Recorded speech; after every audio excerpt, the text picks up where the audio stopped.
Hello, I'm David Hepworth. Thanks for clicking this word in your ear, the latest of hundreds of chats Mark Allen and I have had over recent years, some between ourselves and others with musicians, authors, comedians, and other people we like.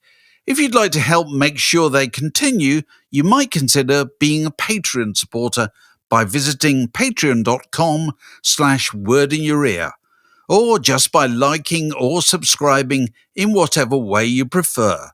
On with the show.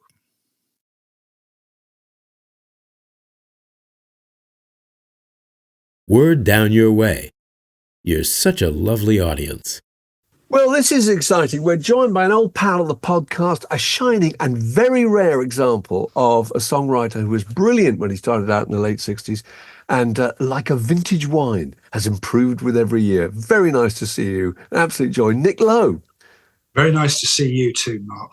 Nick, Fantastic. It's great to see you. But what we're going to do is, as I said, we're going to talk. You've got your 15th record coming out and you're about to go on tour. We were going to start with the first gigs you ever went to. The first gig I ever went to, of course, was seeing you, Nick Lowe, Brinsley Schwarz, supporting the Soft Machine at the Roundhouse. I can still smell the patchouli oil. But can you remember the first gig you ever went to? I think the first gigs I ever went to were just local youth club groups, I think.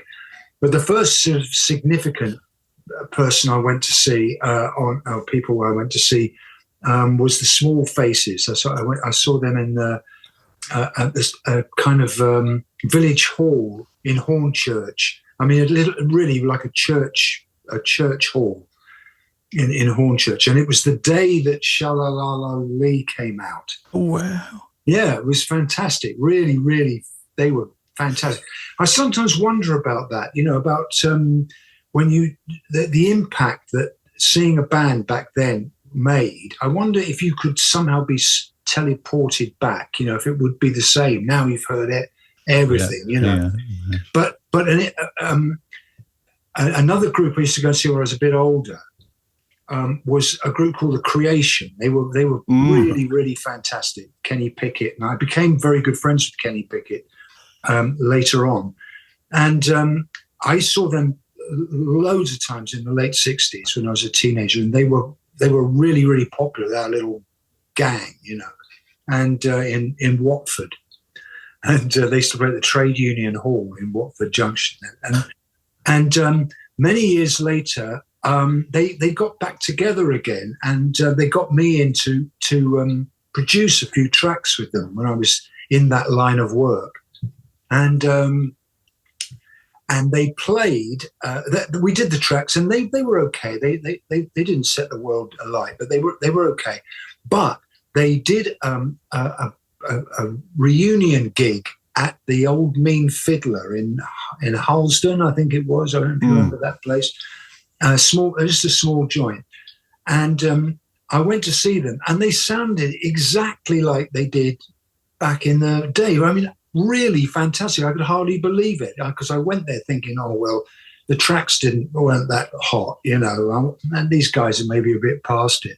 But it was incredible. They were just as great as they were. I mean, older, of course, but still they sounded as fantastic and dynamic as they did back in the day to me. So going back to Small Faces, is that Small Faces with Jimmy Winston on the keyboards? Is that Not quite that early. Not right. Quite that early. It must have been just after Ian joined them. He was definitely in it. And if that was a village hall, they were playing to what? To 150 people? Less? Yeah, yes. But it was packed. I seem to remember it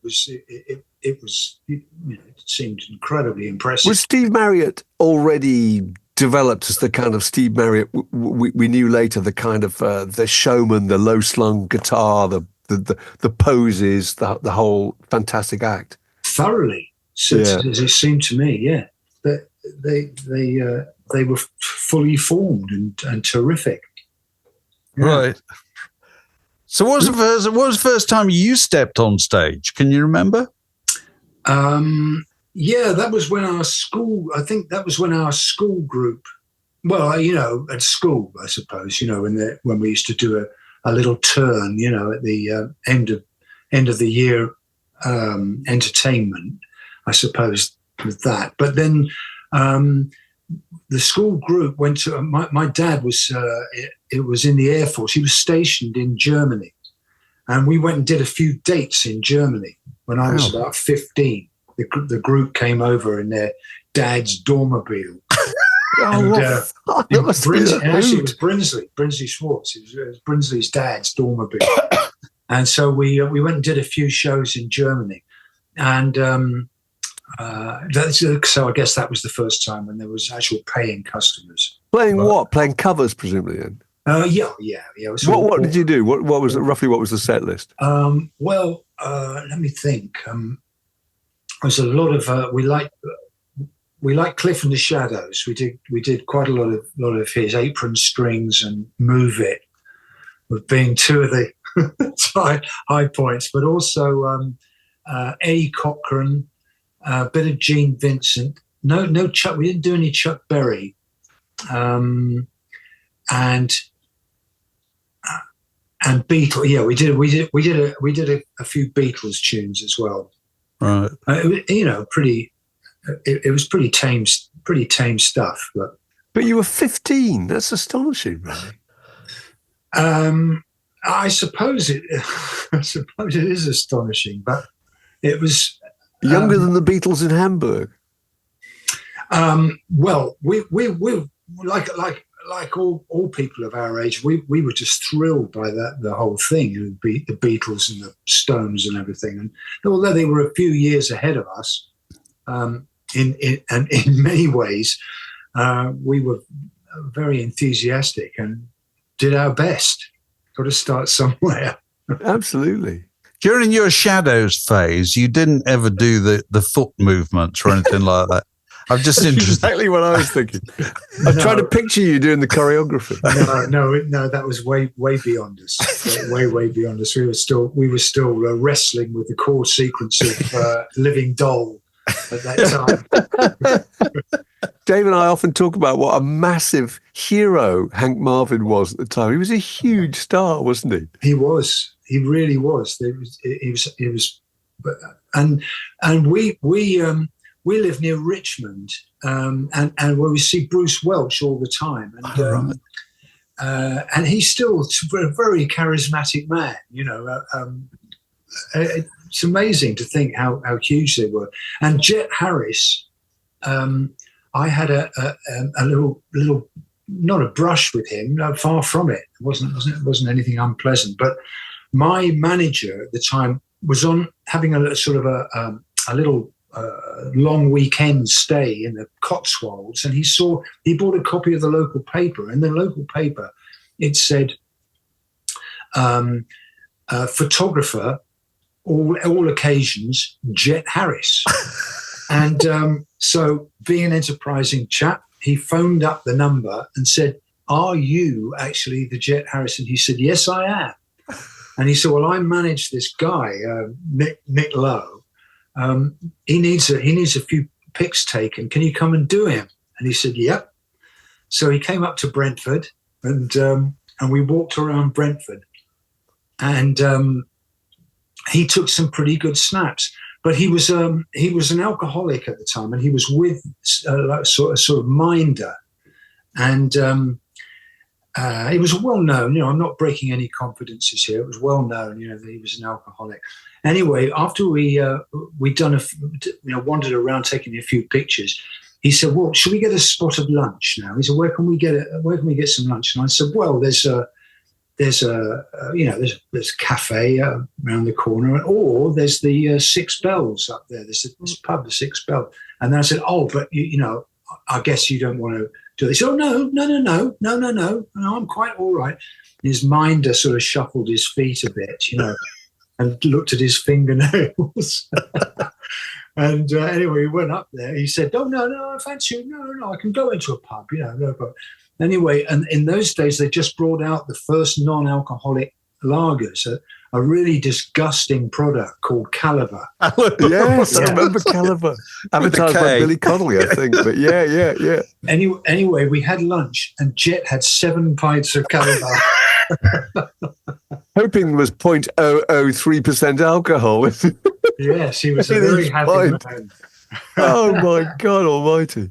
But he was brilliant. He was really, really, really great. Really liked him. He must have been thrilled about what you thought of his music back in the day, and Yes, and he told us some great stories about Cliff in the van and things like that, which on another occasion, I was going to say, well, don't leave us just hanging there. Yeah. That's fantastic. Did you going back to your gig going early days? Did you go and see any package tours? A little bit later on, yes. I saw quite a good one with The Who and the Spencer Davis group. Who else was on it? Mike Sarn. Oh, wow. Yeah. Come Outside, Mike Sarn. And a really good, well, I thought they were really good back then, a really good sort of bottom of the bill group called the Fleur de Lis. Oh, right. Do you remember them? I know the name. I'm trying to think of. Yeah, they were, sort of, I suppose they were sort of competent, gigging. Yeah. Hard gigging four-piece, as they used to say. Yes, they had a slightly ragged edge, very attractive. Can you remember the details of these things? Because I always think it's fantastic. You forget the technology, how crude the technology was involved in performance in those days, wasn't it? I mean, bands didn't even have PAs, did they? Oh man, I remember the Kippington Lodge. We did this gig. It was a New Year. It was on New Year's Eve, 68, 69, New Year's Eve at the Ali Pali. Oh, and which was I went there again recently to see Paolo Nutini, who very kindly invited me to his show there, and he filled the place up. And I thought, well, I remember what this was like. It was like the Grand Canyon with a roof on it, And I remember, I thought it's definitely not going to be like that now. In the way you go back to places and you think, oh, it's much smaller than I remember it. Not at all. It's absolutely an enormous space. And I was with my lad Roy, and said, God, I remember coming here. I can't believe we played here. There was all these groups I can remember were, let me see, top of the bill was the Small Faces, funny enough. In fact, it was their very last gig. They broke up that night. They decided to play that night. But Joe Cochran and the Grease Band were on the Bonzo Dog, Wow. Band, Amen Corner. It was a real old mishmash. And it sounded absolutely appalling. But it did. Because but nobody cared. They had a Marshall PA, which was one column each side of the stage. And the stage was about sort of 20 yards long, an enormously long stage with one solitary Marshall PA column at either end of the stage. And the bands were set up side by side. Side by side. Yeah. And it sounded appalling. How on earth, anyone put up with it back then? I do not know, but that was the times. Yeah. Are you amazed when I'm sorry to talk about it. You've seen a lot of change, clearly.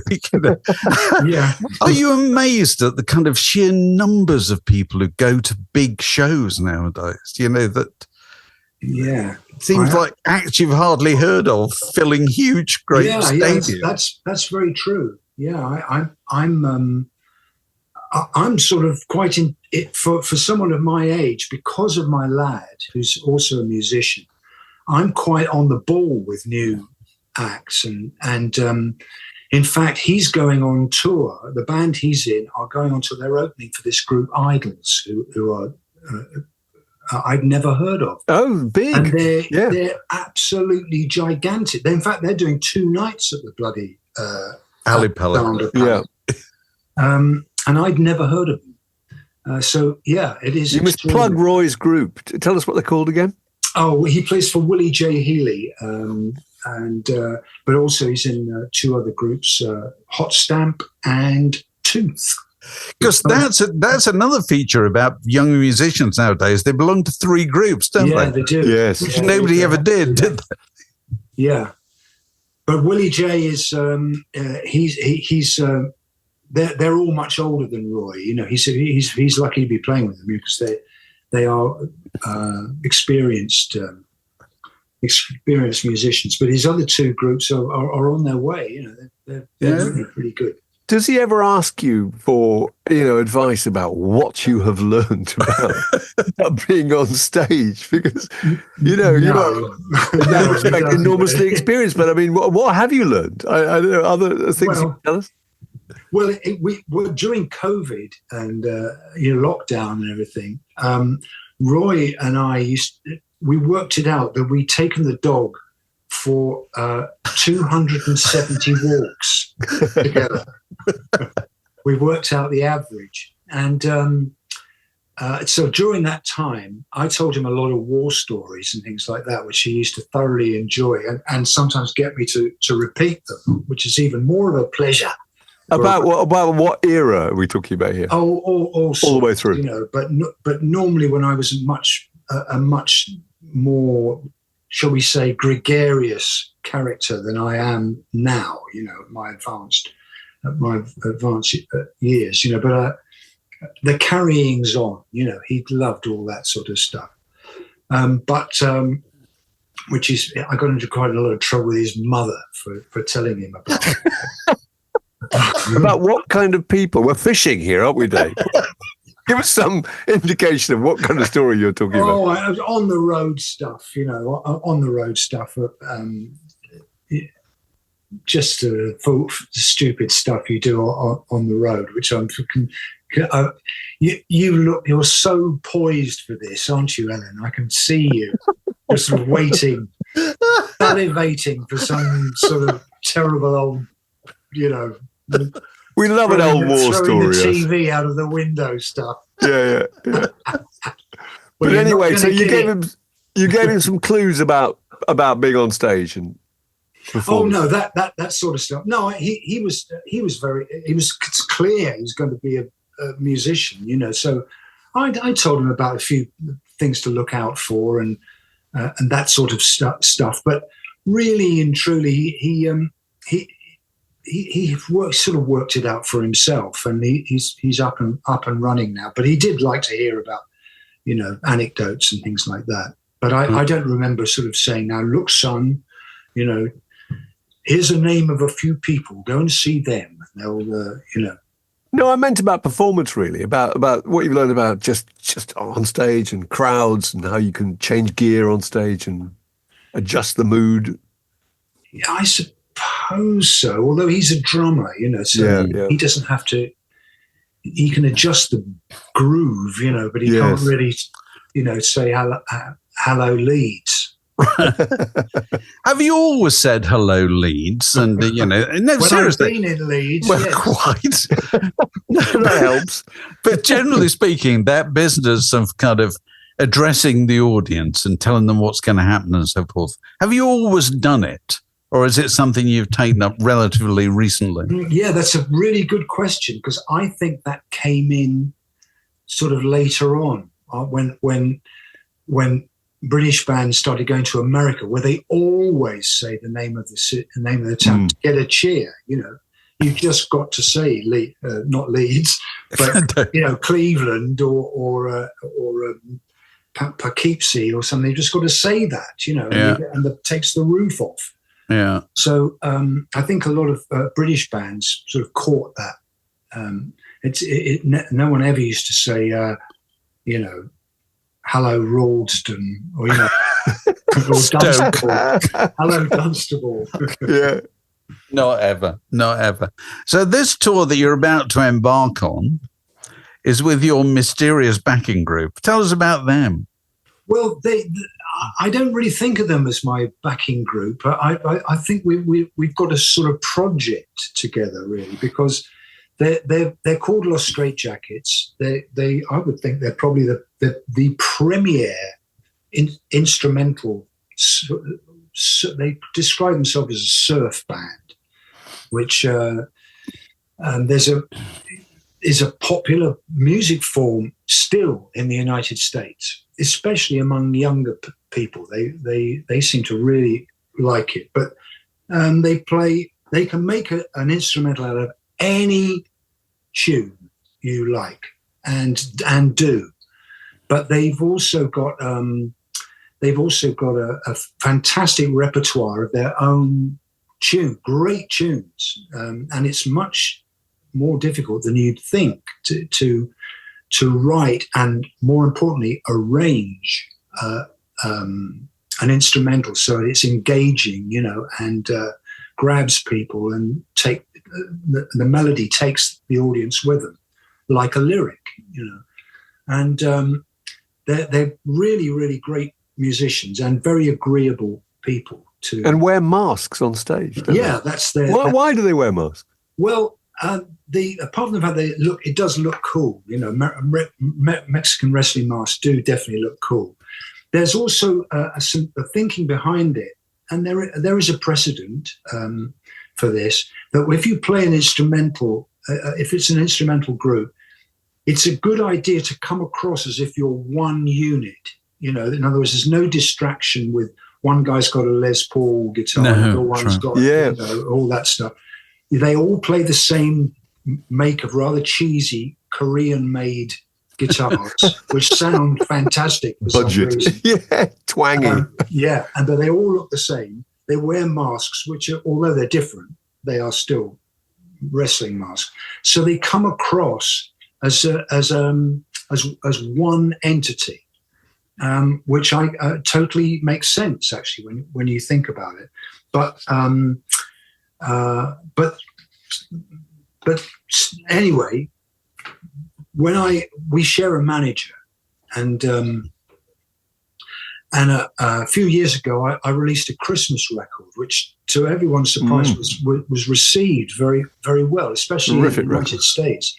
And shortly after that, two of the main people involved with making it died, sadly. Neil Brockbank, who was not only my tour manager, but also produced and co-produced, I suppose I should say, my records, and many other things besides. He died, followed by Bobby Irwin, who played drums with me for years. So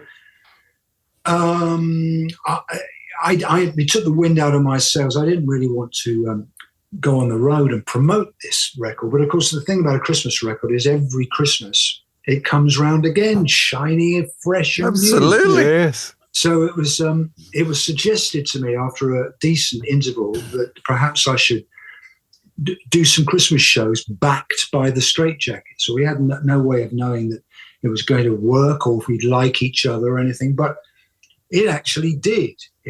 We did like each other and it worked well. But I think it took about 20 minutes when we first got together to realize that they just had to start somewhere. I'd sent them a list of songs that I thought we could do, and they'd learnt up the records. But it took about 20 minutes to realize that really that was a waste of time and that they should just treat the songs as if they were going to do an instrumental version of them, and I would just start singing over the top. And that's when it started to become interesting. But when it really got going was when, after about 2 or 3 years, we realized we had enough of the Christmas thing, because you reach your peak with a Christmas show very, very quickly. You can't really go any higher. And it got a bit old, So we started accepting what you might describe as out-of-season work. And that's when it really got in gear. And I started writing songs for the project. And the repertoire expanded. We started to see the audiences get larger and younger as well, which was curious. So Indoor Safari, the new record, came out of that, really, but in some respect. It did, yes, because it became apparent that we should have some kind of... we never intended to record together, but it became apparent that there was a demand, for something to sell on the merch table, really. We had ambitions Our ambitions went no higher than that. Yeah. It's the ultimate extension of a merch table. Let's have a record. Yes. That's a novelty. That's brilliant. I have to ask about the record. There's a lovely track on it called "Went to a Party," and where you're observing all these strange creatures about you and feeling kind of out of your comfort zone. An indoor safari around a waterhole of Campari. And it just struck me that the Nick Lowe records seem to have two main themes. One is kind of the rigors of middle age, and the other is good love gone wrong. But do you see yourself as a kind of a slightly detached and solitary figure, looking quizzically at the world as you come across? Is that the way you feel? I do, I suppose. Yes, I suppose I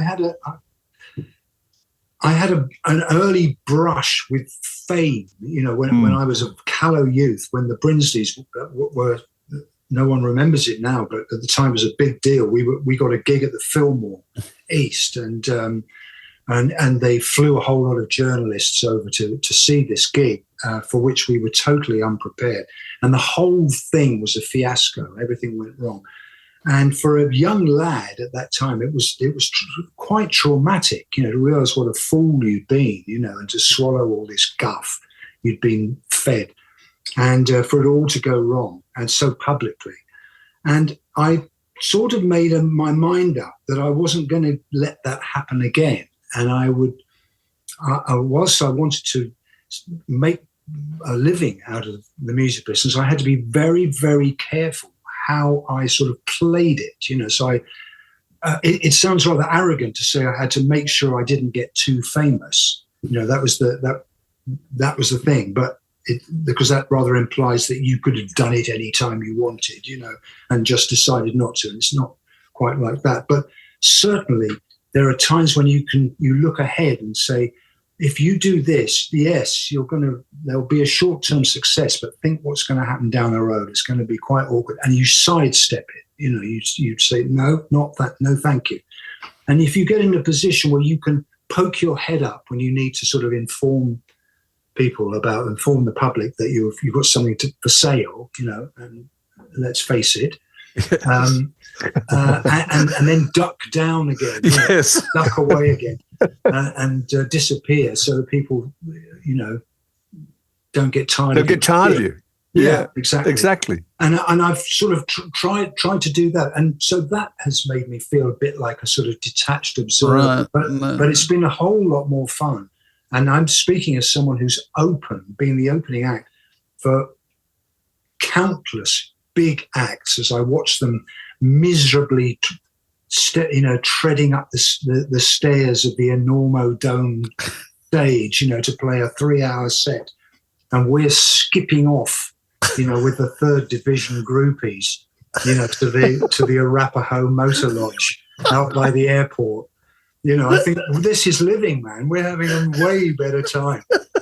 And I thought, well, I'm going to avoid this fate at all costs.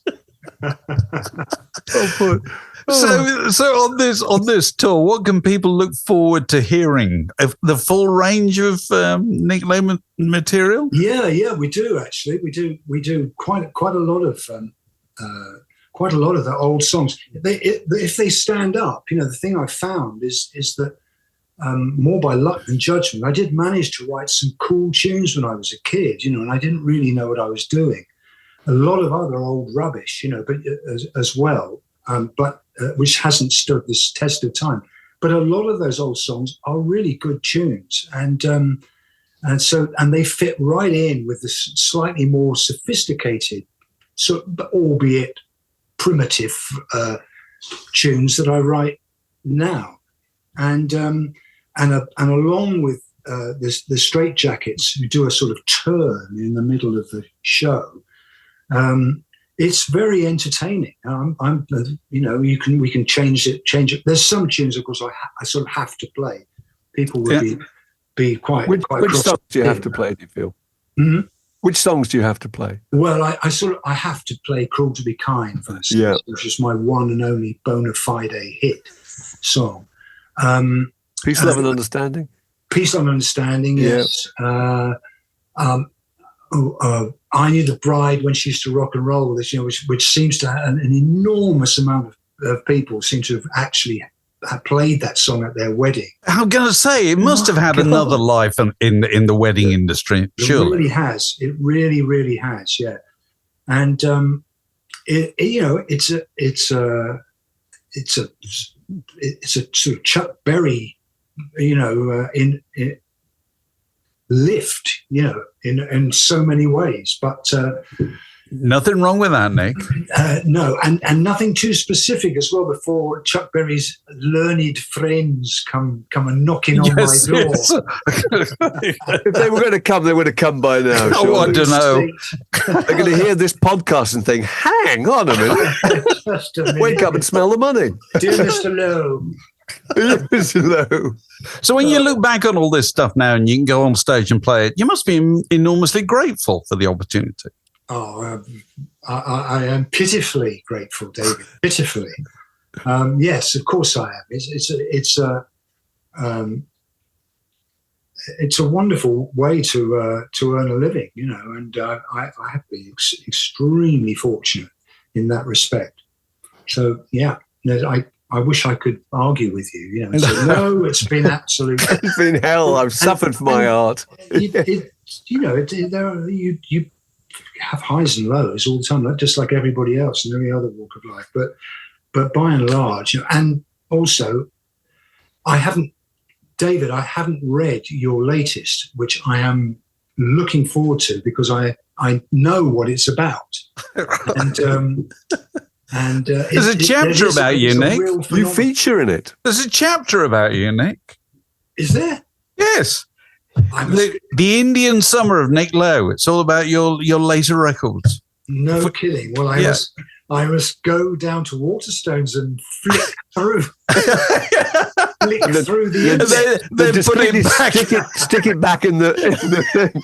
You get your phone out and just photograph a few pages and then pat your pocket going, I thought I had my wallet. I'm sorry. I wouldn't dream of it. I'm a devoted customer. Well, that's very kind. And we're devoted customers of yours.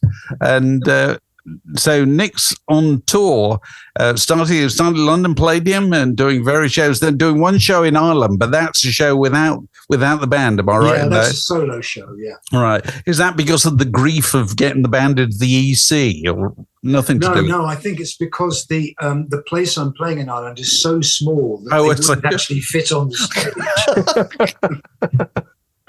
Well, there it is. We shall list all the dates and so forth. And lovely to talk to you, Nick. Lovely to talk to you. And likewise. Fantastic. Okay. Thank you so much for having me. Thank you. Word down your way. You're such a lovely audience.